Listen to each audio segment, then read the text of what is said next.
การไอยังไม่ค่อยหายสบายดีก็ได้รับหน้าที่แทนผู้อำนวยการท่านพระครูอภิวัฒนบิกรมเอารายการมรดกธรรมกำเมืองมาแทนนะวันนี้เอาอยู่กันตั้งตี 5จนถึง7 โมงวันนี้เสียเวลาไปก็10 กว่านาทีกว่าจะรับสัญญาณได้เพิ่งรับสัญญาณได้เสียเวลาไป10 กว่านาทีรายการนี้ชื่อว่ารายการมรดกธรรมกำเมืองเทศนาอยู่ที่วัดทรายมูลตำบลแม่กาอำเภอสันป่าตองจังหวัดเชียงใหม่ส่งสัญญาณไปที่แม่ข่ายวัดปากทางเจริญแล้วก็ส่งไปตามกระแสของอินเทอร์เน็ตมีหลายๆสถานีได้เกาะเกี่ยวเอาสัญญาณนี้ไปออกอากาศคือกระปออกศรัทธาญาติโยมทั้งหลายได้รับฟังทางสถานีวิทยุก็ขอขอบคุณอนุโมทนาต่อเจ้าของสถานีวิทยุทุกที่ทุกแห่งขอบคุณแก่ศรัทธาสาธุชนทุกท่านที่ได้เปิดเครื่องรับฟังทางสถานีวิทยุทางเฟซทางไลน์ทางโทรศัพท์ก็ฟังกันง่ายขอขอบคุณที่รายงานมาตอนเช้านี้เนอะแม่หลวงสายฝนจันกุณะได้ฟังอยู่ที่หนองผาขาวแม่สลินทิพย์บุญเลิศฟังอยู่ที่กรุงเทพมหานครขอบคุณโดยที่ได้ทักทายมาทางเฟซทางไลน์ขอขอบคุณทุกท่านที่ได้เปิดเครื่องรับฟังทุกสายเพราะว่าทางวิทยุและทางโทรศัพท์เอาละเพื่อมือเสียเวลาปอกศรัทธาญาติโยมทั้งหลายอาตมาจะได้เทศนาธรรมก่อนวันนี้จะเทศเรื่องสุวรรณพรหมมา2 ผูกไปเลย2 ผูกไปเลยมีเวลา2 ชั่วโมงผูกแรกนี้ก็เป็นตอนที่8ตอน6 โมง7 ถึง 7 โมงก็เป็นตอนที่9ในตอนที่7ที่เมื่อ เทศไปเมื่อวันจันทร์ที่แล้วหลังจากที่นางสุสากับน้องกิตติกาอยู่ในป่าในดงไปหันใส่ ไปหันใส่นกเกาค่ะนกเกาปีสุสาอยากจะได้นกมาปิ้งมาจีก็สั่งให้น้องกิตติกาเอาธนูยิงไปล่ะธนูยิงไปครั้งแรกนกก็หนีไปเหรอเกิดเป็นฝนเกิดเป็นไฟตอนแรกเกิดเป็นไฟไหม้ป่าจนมดเกลี้ยงยิงครั้งที่ 2เกิดเป็นฝน5ใหญ่จนประดินจุประจุ่มดินจุประเปียกประจุ่มน้ำจนประเลอผลสุดท้ายเขามีก้าเข้าอยู่เอาเข้ามาหว่านเข้าก็มาออกเป็นน่าอัศจรรย์งวงต้นเข้านี่ต้นเตาเราต้นเป้าต้นตาลไว้ใหญ่แตะใหญ่ว่าออกผลออกมาเหมือนบะฟักบะแฟงเมื่อแต่งบะเต้าเม็ดใหญ่แตะใหญ่ว่าเมื่อได้เข้าเจริญด้วยเข้าก็เอามาแจกมีเมตตาเอามาแจกข่าวล่ำลือว่านาง2 คนมีเมตตาอบอ้อมอารีเอาเข้ามาแจกกันบ่ฮู้จักมดจักเสียงข่าวล่ำลือไปถึงพญาเจ้าเมืองมัตตโกพญาเจ้าเมืองสุริยาก็ส่งอามาตย์มาสู่ขอนางสุสาผลสุดท้ายก็ได้ไปเป็นอัครเทวีของพญาเจ้าสุริยราชแห่งเมืองมัตตโกส่วนน้องกิตติกาก็ออกอยู่ในวังในเมืองก็เป็นอันใกล้ก็ขอลาเข้าป่าเข้าดงไปอยู่กับพ่อพระฤาษีเพิ่นก็เอาวีวิเศษให้เราเอาวีวิเศษให้ วีนั่นจะมีความปรารถนาอย่างใดก็จะได้สมดังความมุ่งมา่ปรารถนาเมื่อได้ใบวีไปแล้วนางสุสาเตือนน้องก่อนที่จะออกจากบ้านจากเมืองไปเนาะพี่สุสาก็บอกว่าโอ้เจ้าอย่าไปเข้าป่าเข้าดงไปปะไผก็ตามก็ขออย่าได้ขาดศีลขาดธรรมมีความถ่อมตัวถ่อมตนมีความเคารพอย่าหนีกองศีลกองธรรมอย่าโลภเอาของคนอื่นนางสุสาเตือนน้องแล้วก็ออกเดินทาง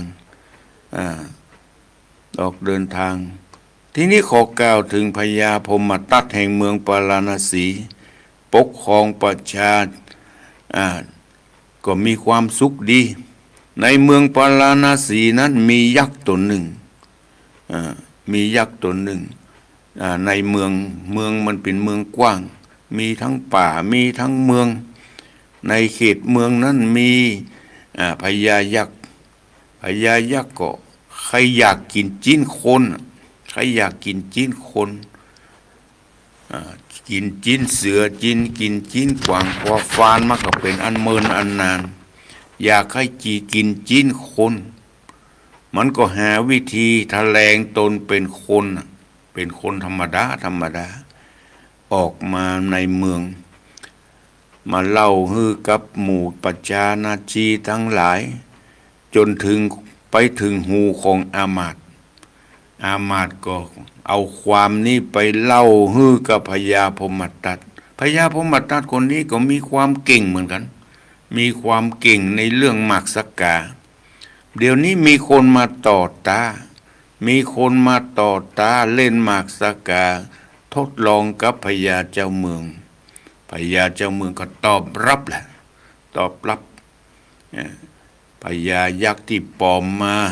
ก็อยากจะเล่นหมากสักกาเช่นกันอยากจะกินจิ้นคนต้องหาวิธีเอาจะกินจิ้นคนได้อย่างไรก็เลยไปคบเล่นกับพญาเจ้าเมืองกลวิธีของยักษ์กับพญาเจ้าเมืองไผจะชนะไผจะแพ้จากการเรามาฟังในตอนที่8เป็นลำดับต่อไปพระธรรมเทศนาวันนี้ก็มีเจ้าภาพอยู่แม่สมบูรณ์อินตะเกี้ยวบ้านรองคุดก็ได้ฝากปัจจัยมาเพื่อปูจากันเทศวันนั้นไปเทศที่งานข่าวดำที่รองคุดแม่สมบูรณ์เพิ่นก็ฝากจตุปัจจัยมาถวายการเทศก็ขออุทิศส่วนบุญส่วนกุศลไปหาสามีพ่อนานกำที่ได้เสียไปขอ บุญกุศลเหล่านี้จงไปหลอดไปถึง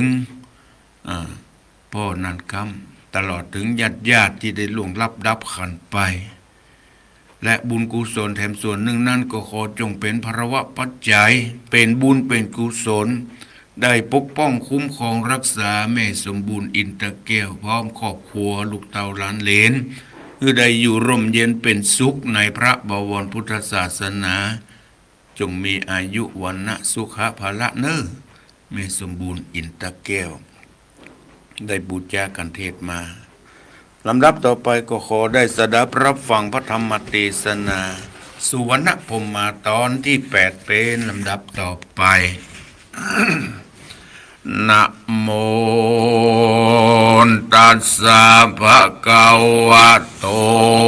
อะระหะโตสัมมาสัมพุทธัสสะโสรัญโยมาสิกนังติลังยาจาติสานทโวดุราสาปุริสะตั้งหลายตั้งยิ่งใจมวลหมู่อันพร้อมหน้าอยู่ฟังธรรม จุงดาจำติดต่อตามบัดข้อบาลีอันพระมุนีติไว้ติเทศนาไว้เมินนาว่าโสรัญโยมาสิกนังดังนี้เป็นตนภิกขเวดุราภิกขุส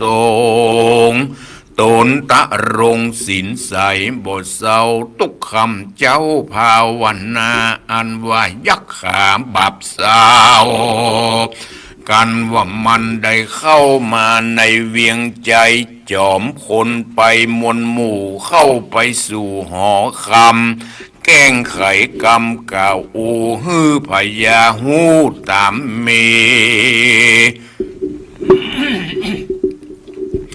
จากรรมดีบอกเราว่าวีโบกขลปัดนั้นเล่าวิเศษตกตอดเขตถึงเรา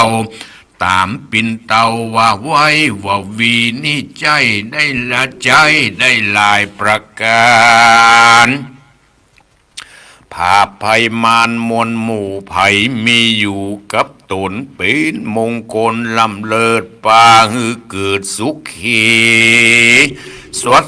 ดีเตียงเต้าได้เป็นเจ้าโลกาและนาสุราชาอันว่าพญาพมมาตัดตนองค์อาจฟังถ้อยวาดไขปันแห่งยักษ์ขุมพันปาสาวเต้าเป็นเจ้ากึดรอดกว่ากันใดยังยอดวีนั้นไว้ตนกูนี่ไส้องค์อาจยักได้เป็นเต้าราชภาพจุมปูเขาจักมาจูเสียงควายพับโลกใต้โลกาตูนราชากึดแล้วมีใจผ่องแผ้วเจยบานจริงไขขานกล่าวถอยกับหนุ่มน้อยต่างแนวว่ามึงมาต่อตาเล่นหมากสกาแม้นมึงนี่นาปายก้านบ่อาจต้านกับกูมึงมีสั่งมาจูดต่อตาอันจาดีนั่นนายักเพศก็ไขเขตขียาโอกาสว่าดูรามหาราชเป็นเจ้าแม่นข้านี่เล่าป้ายก้านบ่อาจต้านแล้วไส้จักเอาวีวิเศษตกปานเกตเจ้าหอดจันบัดเดียวมันซ้ำจานเหลียวบ่เจ้าว่าแม่นเจ้าฟ้าราชาเล่นหมากสักกาการฆ่าตูนเจ้าฟ้าหอดใจจักมีอันใดจี้จ้องมาตกป่องปั่นมันอันจะตั้งสุดวาราชาเมื่อนั้นพญาพมมาตัดตนยศอาจฟังถ้อยวาดขียาแห่งใจอนาถาบับบายตนเต้าไทยปุรีกิเลสมีหลายหลากตัณหาหากมีหลายก็มีใจหมายใครได้ยังวีวิเศษไว้กับตนจริงรีบเรรนกล่าวถอยกับชายหนุ่มน้อยบทเจ้าว่าดูราชายต่างหน้าเด่นไก่เราเต้าหอใจตนองอาจกันเล่นสกาปายการ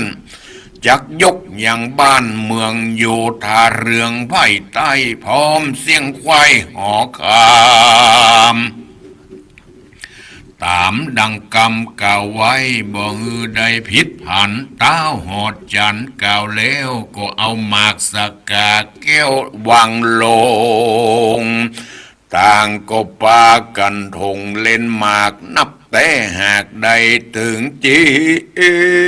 ตวันต่างพัดกันพับสูบบ่หอนหูถอยหนีแล้วเต้าปุรีตนองอาจก็ได้ปั้งปาดป้ายการบ่อาจต้านยังเจิง ก็ได้เสียงเมืองกว้างใหญ่พร้อมเสียงไขว้บุครปัตตตาเอวังมัตตังยะโตหิตวาเตมังกายสังเอวัง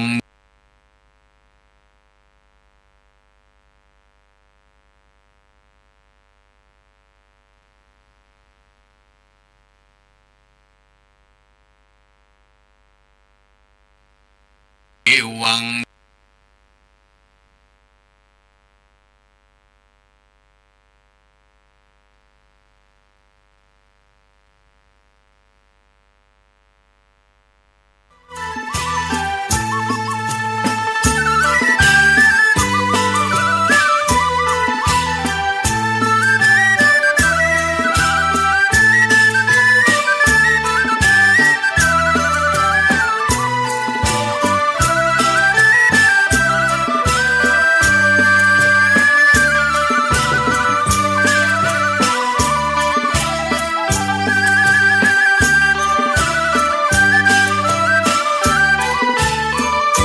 สัญญาณก็หลุดที่วัดไซมุนและแกสัมปตองก็เด้อครับสัญญาณของตุสังวรและแกสัมปตองสัญญาณก็หลุดเนาะสัญญาณก็หลุดเนาะครับสัญญาณก็หลุดที่คุณเนาะ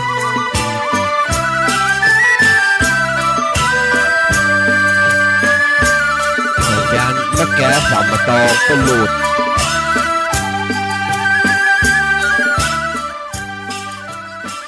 สัญญาณเป็นหลุดที่วัดนักแก่สัมปตองเป็นนะครับถ้าหอยมีเบอร์อาจารย์สังวรบอกคือเปิ้นแปลงคือกรรมนะครับสัญญาณเป็นหลุดที่วัดนักแก่สัมปตองเป็นเนาะวัดสายมูลเป็นเนาะวัดสายมูลนักแก่สัมปตองนะครับสัญญาณเป็นหลุด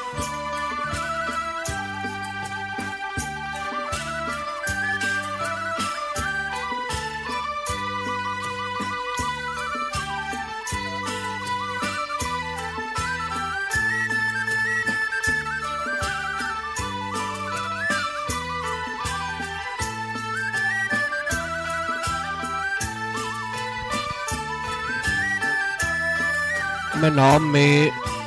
มกับแม่สุเกี้ยวมีเบอร์เปิ้นมา โทรไปบอกคือเปิ้นทุกกรรมนะครับขอสุมาโดยนะครับสัญญาณแม่แกวัดสายมูลเป็นหลุดที่วัดสายมูลไหมเนาะ สัญญาณเป็นหลุดที่พุทธนะครับขอสุมาโดยเด้อคนรับฟังได้ฟังธรรมะเนาะธรรมะมาเจ้าเนี่ยนะครับ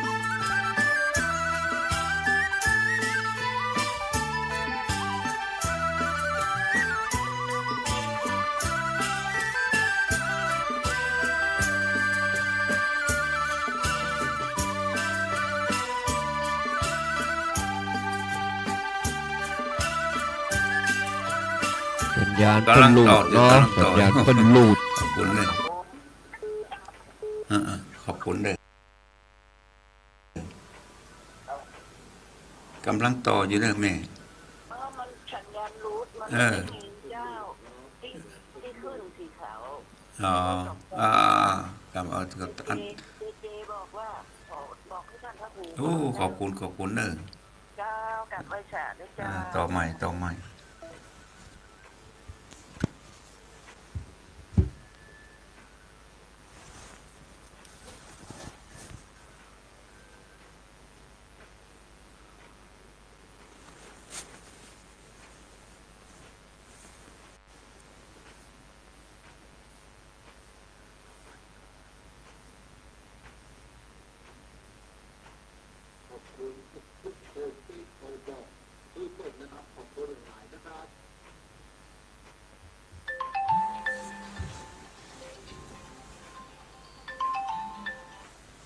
ฮัลโหลเจ้าหลวงปู่ดีเจบอกว่าสัญญาณของหลวงปู่อันรู้กำลังต่อใหม่ขอบคุณบอกคือหน้าจ้า เจ้า เจริญพรเรียบร้อยเนาะคงจะดีขึ้นมาละที่สัญญาณหลุดไป ก็ต้องขออภัยกับพระออกสตาญาติโยมทั้งหลาย อินเทอร์เน็ตบ่ค่อยราบรื่น เอามาฟังกันต่อ บัดนี้วัดกวงสูงนั้นเล่าใดเก้าศอกหมอกกูออกดินเลแป่งคีรีป่าไม้บ่อไก่บ่อไก่ประตูเมืองโยธาเรืองมนหมู่ยับคนมาสู่เวียนบนวันละ2 คนคำเจ้าแม่นเต้าเจ้าห่อคำบอกกระตำตามอย่างว่ากูจักว่ามึงกูจักกว่ามึงเกณฑ์ตั้งสุดว่าราชาเหมือนนั้นพระยาพมตัดหยดยาวฟังยักษ์ก่าวไข่ปานมีใจตันมืดรันมือสั่นอกเต้นลันผ่านผายสั่นละสายผาผาบรีบกลมขาบยักขาแล้วไข่จามบอดจ้าว่าตัวข้ายอมตายดังสมหมายว่าไว้บ่งใดพิษผันกันเต้าหอดจันทิระอาดกล่าวเสียงขาดสุดกำยักดงดำพายเพศก็กับปิดหายไปส่วนเต้าหอดใจนั้นโสดหัวยักษ์โหดปาลาก็มีอาจยาสั่งใจฮือเสนาน้อยใหญ่ตั้งหนุ่มเทามีอามาตย์เก้าเป็นประธานแปลงหอสารบอดยาต่างจิมต่างข้างจิ้มป่าดอยผาจุมเสนาและอามาตย์ต่างไว้วาดไปสู่ยังที่อยู่ดงรามกระตำตามตันเต้าได้บอกกล่าวตามมีการบวรมวลดีเมียนแล้วอามาตย์แก้วคนหารก็มาตูนสารบอกกล่าวฮือหูข่าวตามรายเต้าบุญภายผู้ใบมีอาจยาไว้จะขายนำไปตางสะตันเจ้าปีนอยากเท่าไผ่สนกินวันละคนอยากขาดเอาคนห้าวหาดไปหลายยักษ์ผีพายจุมืออย่าได้ผิดพันจะเล่นนาทัดแต่นั้นไปนาบ่อนเนินจ้าปีปลายคนมีโตดหลายกดเสียงโมดเล่นเกี้ยงบ่เหลือหลอก็เอาคนขางอขาหักคนตีบ่ลักบ้าใบคนปีนใครจักตายเด็กยิงใจสอนยาคนเท่าแหกบอกกินบอกตาลจุ่มน้อยนานบอกเข้าวัดเขาก็มัดจ่องก้องไปสู่ห้องหอผีเจ้าปุรีใหญ่น้อยยินต่ำก้อยมองผ่านกัวพระผู้บานตาราชอามาตย์และเสนามัดกังกาไปสู่ยังที่อยู่หอผีพ่องก่อนหนีภาคนาไปปึ้งเจ้าฟ้าแดนกายพ่องก่อนหนีไปจากห้องไปอยู่เต็ดต้องดงไผ่ละเวียงใจจนปอเป่าปอว่างหอเรือนจนปอแห่งมองได้คนยิงใจหนุ่มเทาต่างก็โศกเศร้ามองขีก็มีงานและนาตะโตมหาคติโยพระมณนิสังสัปปติวันนะสตาในกาลนั้นเต้าพญาปารณสี ลาจะมีถือเต้าไทยพญาอันอยู่ในขันทักสีมาเขตห้องได้ปกป้องร้องยิ่งใจปัจจารายทวนนาว่าแม้นผู้ใดกล้าอาสาข้ายังยักขาอาธรรมจักยกหอคำภาษาถือเป็นตาวราชปุรีลูกสาวมีใหญ่น้อยงามช้อยลอยจมจื่นจักยกยื่นยอปันปีนรางวัลบอดจาแล้วเจ้าฟ้าผู้บานยังมีราชองค์การประกาศเต้าราชบุญเรือง101เมืองเต้าตั้นเต้าได้ปุกเป่าปัจจารู้ขียาทวนหน้าจุมเจ้าฟ้าตั้งหลายก็ปั่นหมายโอกาส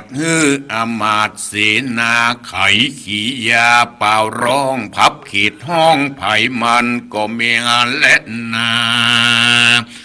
ที่นี้จันว่าเสนาปุกเป่าคนเท่ายิงใจ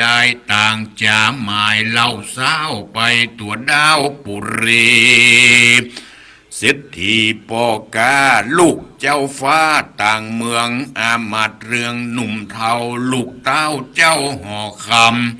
ต่างก็ไขกรรมเก่าอูว่าจักมาผาบสู้ยักษ์ขาต่างก็ไหลมาเป็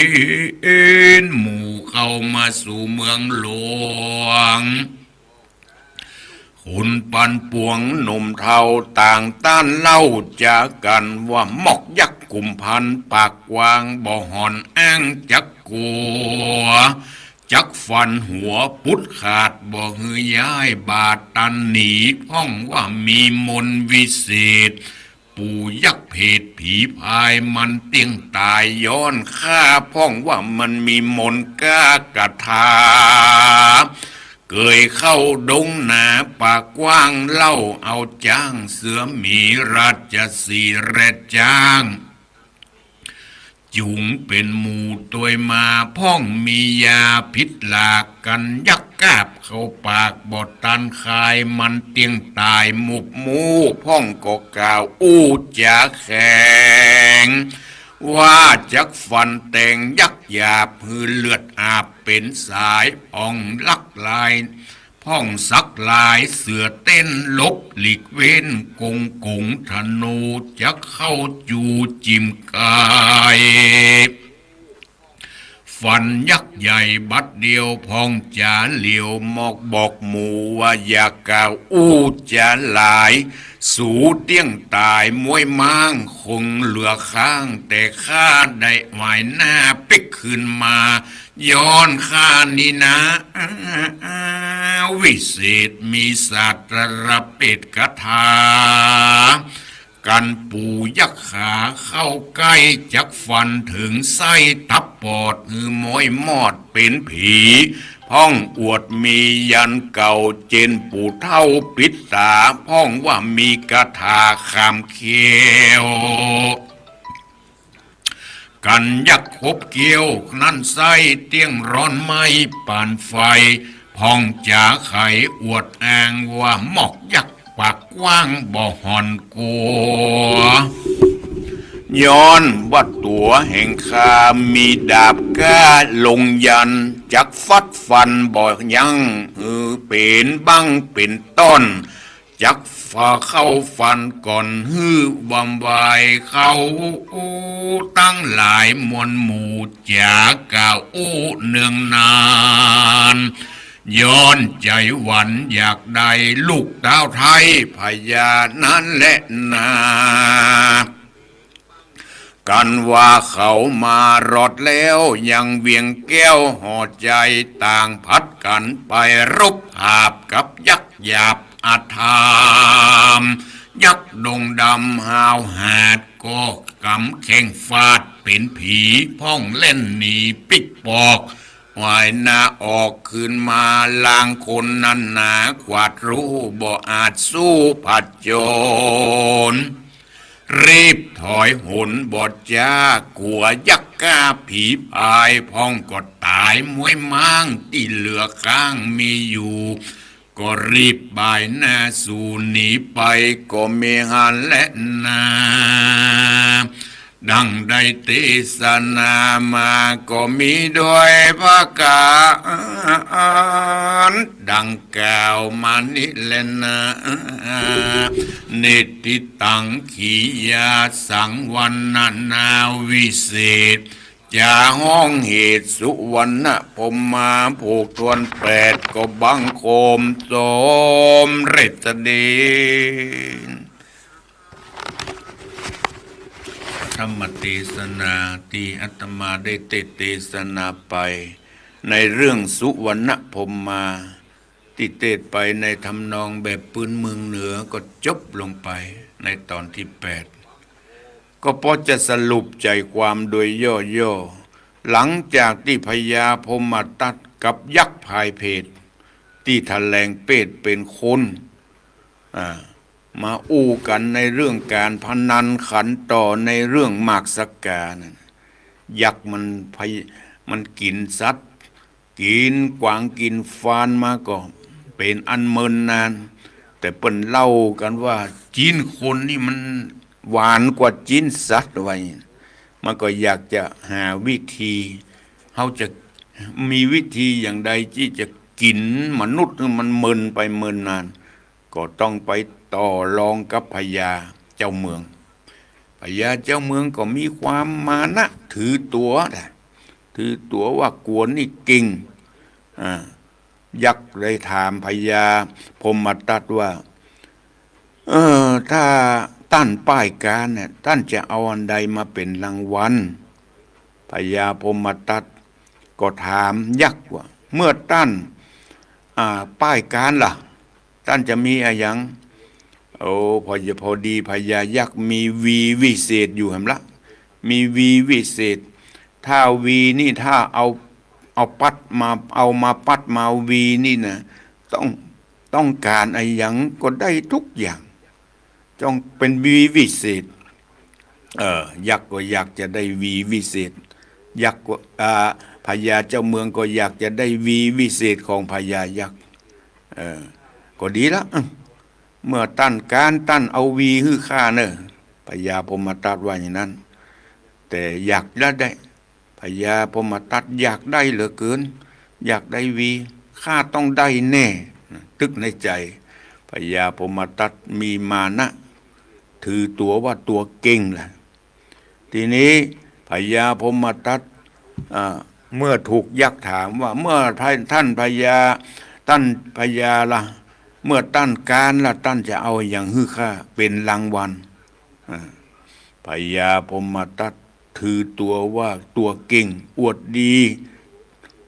ถือว่าตัวจะต้องชนะอย่างแน่นอนบอกว่า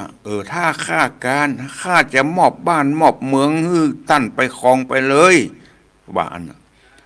แล้วก็เอาลงเล่นกันเลยล่ะเอามาหมักสกามาตั้งเล่นกันเป็น6 วัน7 วันสุดท้ายพญาพมตัดการป้ายการพญายักษ์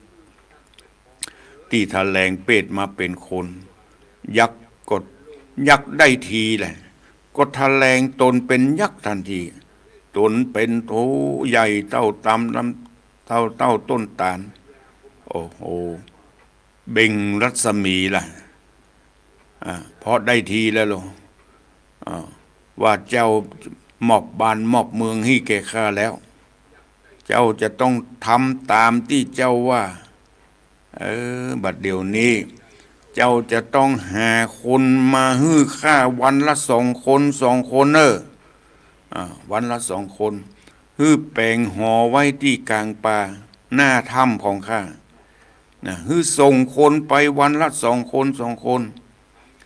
ถ้าข้าจะกินเจ้ามันก็หมดไปบัดเดียวนี้ข้าบักกินบักกินพญาเจ้าเมืองข้าจะรอกินปัจจานาราชฮื้อเจ้าส่งไปวันละ2 คนเจ้า1 คนแรง1 คน พญาเสียทีแก่พญายักษ์ส่งจำเป็นได้ส่งไปแหละส่งไปฮื้อป้อนไปฮื้อพญายักษ์ได้กินวันละ2 คนผ่านไปเป็นหลายเดือนเป็นปีเป็นปี ตอนแรกก็ส่งคนที่นักโทษตอนแรกก็ส่งนักโทษไปส่งนักโทษไปหมดจนหมดคุกหมดคอกต่อไปเอาคนที่พิกลพิการคนขาหักแข้งหักขาหักที่ใจการบ่ได้ส่งไปฮือแก่ยักษ์กินวันละ2 คนคนขาหักขางอหมดเอาคนใกล้จะตายล่ะคนแก่คนใกล้จะตายส่งไปเมื่อคนใกล้จะตายหมด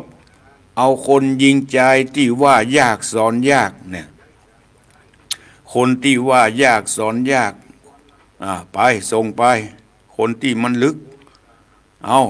ต่อไปหมดแล้วเอาคนที่บ่กินบ่ตานไว้คนที่บ่เคยกินเคยตานเอาไปสุดท้ายเอาน้อยหนานที่บ่เข้าวัดเข้าวาวะส่งน้อยนานที่เคยบวชมาบ่เข้าซิกมาแล้วบ่เข้าวัดเข้าวาส่งไปฮื้อยักกินจนพ่อบ้านจนพ่อเมืองจนพ่อหมองบ้านเมืองจนพ่อหมองแหละ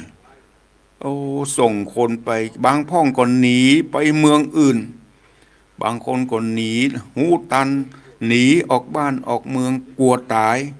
หนีไปเมืองไปปึ่งปะเมืองอื่นจนเมืองจุงปอหมองปอแห้งพญากึดใจได้หรอพญากึดใจได้ฮือเสนาอามาตย์ออกประกาศว่าไผมีความสามารถที่ฆ่ายักษ์ตนนี้ได้ฆ่าจักมอบเมืองฮือปกครองแห่งคำหนึ่งพร้อมกับมอบลูกสาวฮือเป็นมเหสี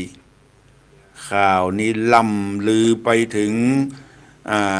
ได้ยินไปถึงกิตติกาล่ะกิตติกาที่กำลังเดินทางอยู่ในป่านั่นน่ะกิตติกามีใจใคร่ได้ยังลูกของพญาพมตัดได้ยินข่าวว่าท่านพญาเปิ้นประกาศ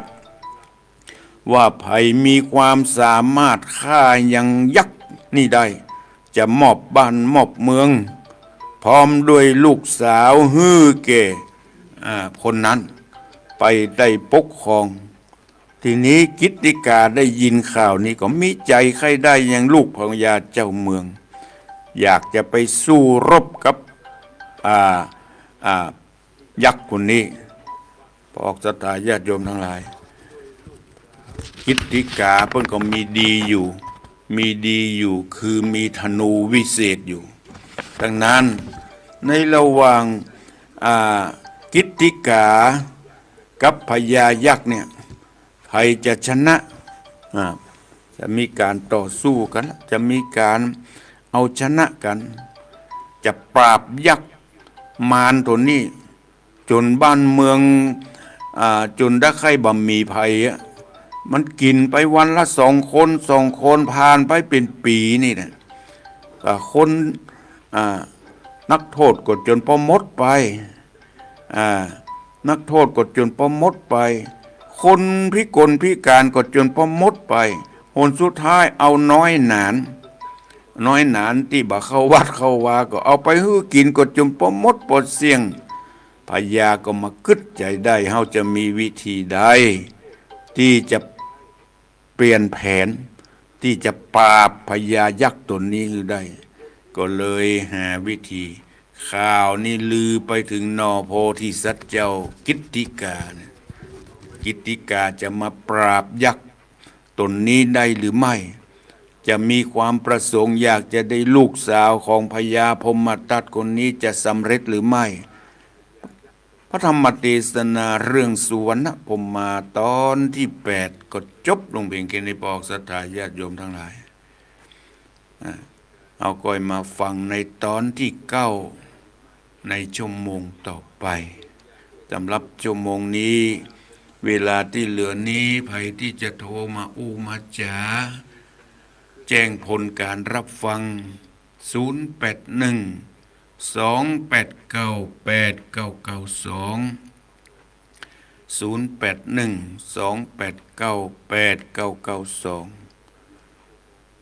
ไปฮื้อแกยักษ์กิน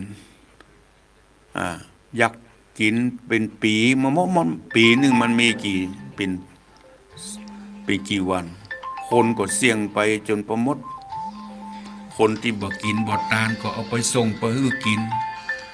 คนที่เป็นน้อยเป็นนานบ่เข้าวัดเข้าวาก็ส่งฮื้อไปกินก็จนประมดก็เสี่ยง